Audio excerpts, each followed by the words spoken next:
Guys, continuing about the brace issue. So, why do you think the brace issue is so vitally important as a main win to not make felons out of everyone that they can't vote a certain way?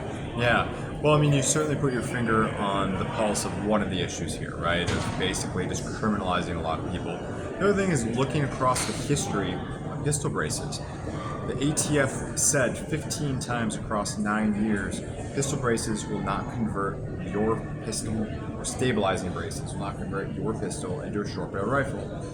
Then, they suddenly go out and they try to change it. There was multiple letters saying not just specific companies, but no, you're fine. Right. Besides that, they were originally made for disabled people. I am disabled. Disabled people to be able to use as well, right? So, this is okay, this is okay, this is okay. And if they're the governing body, if you're an FFL, in the 4473, you've got to put whether it's a pistol or a rifle. Yep. So they defined it as a pistol. They sold it as a pistol. Yep. They did the paperwork as a pistol. Yep. And then suddenly they're SBRs and 10 to 40, 44 million Americans. Right? I mean, that's what the predicted numbers are. It would suddenly be felons overnight, lose their voting rights, go to prison for 10 years, I think $100,000 fine, something like that. So that's pretty major, right? So if you could just wrap up, hopefully that goes our way, and just the importance of people being a little involved, maybe joining these organizations to actually go out and do. I mean, you've worked with some of these organizations. They're fantastic organizations, right? I mean, and they're really doing the work. Some of these guys, right? They're spending the money. They are. Instead of just pocketing the money like some other people.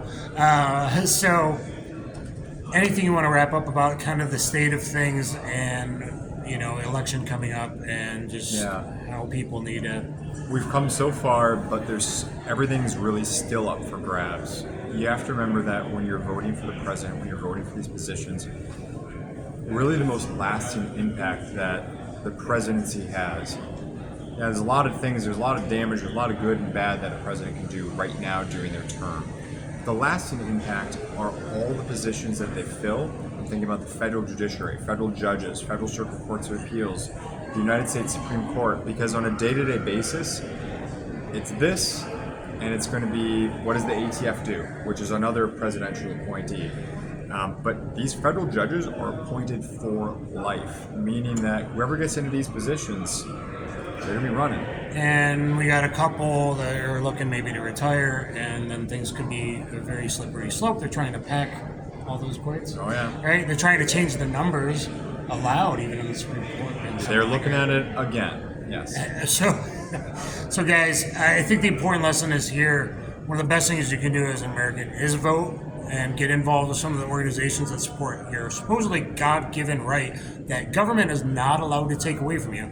And the Second Amendment, even if you're not a gun person, the Second Amendment, right, helps protect all those other ones. Started with the Bill of Rights, then the Constitution. Appreciate it. Thank you very much. GOA has done a good job. Guys, thank you very much. And the other organizations as well. And guys, just join the organizations, besides just for personally, for some protection as well, as all this stuff gets figured out. Thank you very much.